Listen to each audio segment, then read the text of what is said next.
The opposite of addiction is connection. In his book Lost Connections, the author Johann Hari sets out to reveal the inner workings of drug addiction, where it started, how one can fall into the chaos and the impact it has all around the world. However, upon reading the book, it seems to me that we can relate much of what has been said on drug addiction to semen retention. Take the pharmaceutical theory of drug addiction. If you consume a drug consistently, the chemicals change the neurochemistry in your brain, which ultimately leads to addiction. Fair enough. At first glance, this seems completely plausible. But how come back in the 70s, when heroin was being sold on the streets of Vancouver, which actually contained 0% heroin, people were still addicted? You can take away the drug, but still have an addiction.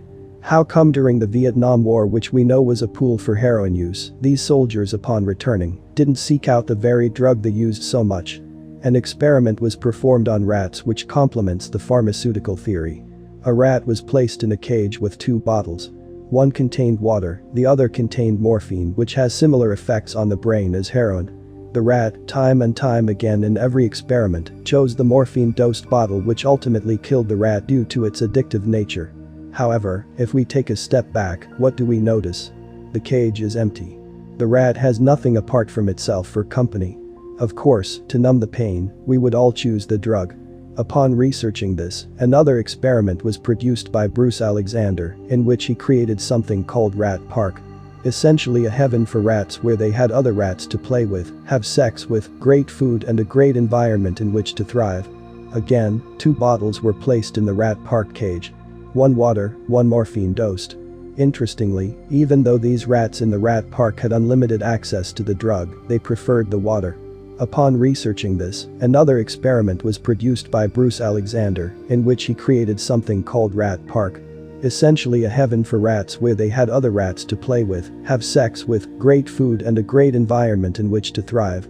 Again, two bottles were placed in the Rat Park cage. One water, one morphine dosed. Interestingly, even though these rats in the Rat Park had unlimited access to the drug, they preferred the water. If your environment is like Rat Park, safe, a happy community with lots of pleasurable bonds and things to do, you will not be especially vulnerable to addiction, or in our case, to shake hands with the devil, let's say. If your environment is like the first experiment, a cage, where you feel alone, powerless and without purpose, you most certainly will be. In a society that feels like it is falling apart, where we prefer to look at our phones instead of someone in the eyes, where many people have no friends, where we are taught by advertising life is all about buying things and showing them off on social media, only to compare yourself to the next person who does exactly the same, we have decided to take a step out of the flux of life. Fortunately or unfortunately for some, our brain changes as a result of how we live our lives. Your brain is literally shaped by social forces, and on semen retention, you are almost forced to recreate your very own Rat Park as you start taking care of yourself more, engage in social situations, and ultimately develop connections with not only yourself, but the core of who you are as a person. Addiction is because you cannot bear to be present in your life. Do not practice what you do not want to become.